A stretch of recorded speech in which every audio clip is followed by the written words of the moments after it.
Back in 2020, there was a meme that was going around a lot, and it's actually come back up again lately, which is pretty unusual for memes, but it's something you probably remember. It was a split screen at the top. It had a picture of an art installation. Turned out it was from Burning Man, but it was a big thing on fire, and it said "The World," and then beneath it was a picture of Will Ferrell with his hands over his mouth, and it says "Artists," and beneath that it says, "Does anybody want to buy a painting?" It was particularly funny and relevant during the COVID lockdown era, but it seems to have made a comeback again in 2025. It really brings up the question, why make art at all when the world is on fire, when it feels like everything is just going wrong? It can feel like it's kind of pointless to keep making art when there's so much uncertainty in the world. And I've seen this question pop up a lot recently, and I know it's something that's on people's minds, and it's certainly on mine. See, there's this kind of notion, and I think a lot of artists buy into it,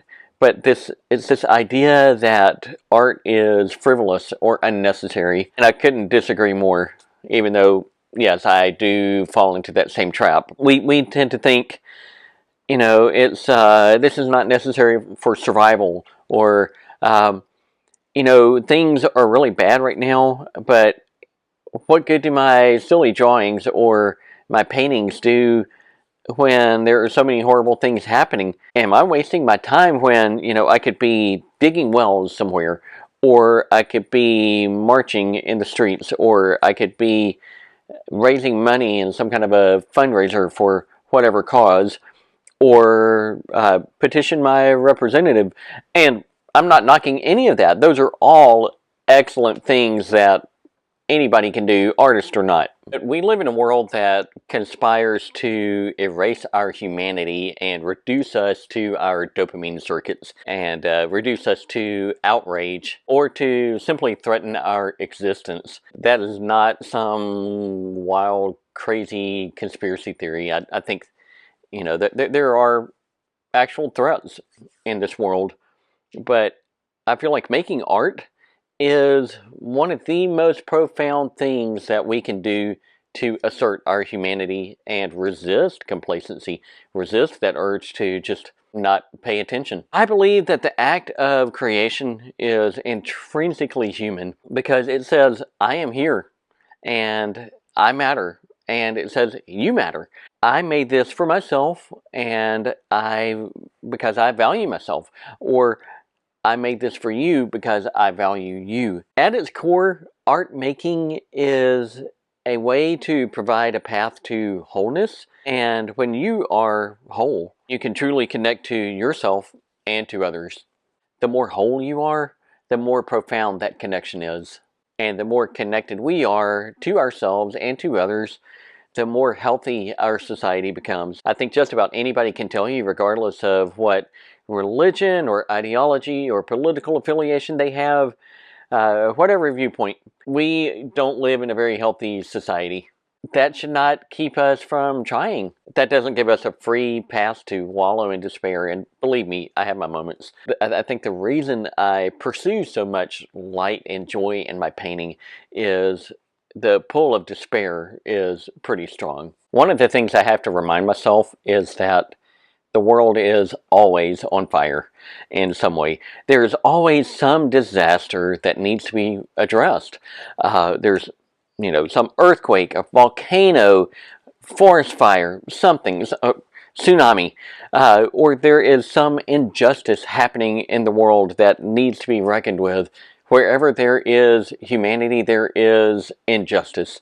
War, famine, police brutality, there is, or there's something personal that you have to deal with. You or a loved one got a cancer diagnosis. That's what happened to Christian Wyman. He was dealing with a cancer diagnosis, and he wrote a book called My Bright Abyss. In that, he addresses this very question, why, actually his question was, who needs poetry when the world is burning? Think of all the countless works of art that have been created in situations where things were truly dire. People have created great works of art while in hiding or, in the middle of great despair or great disaster. And I think it is a testament to humanity and our willingness to do what it takes to survive. And the things that help us survive are beauty and love and truth. So we artists don't quit, because we really are the heralds of humanity, if you will. Yes, it's a lot easier to doomscroll and eat junk food, and but you know what? That's not what we were put on this earth to do. That's not what we artists were called to do. We are the shamans. We are the healers. It's our job to make something, whether we address that fire head on or in some way that asserts our humanity. I'm reminded of something that Toni Morrison, the author, wrote about 25 years or so ago. And let me just read that to you. She said, "This is precisely the time when artists go to work.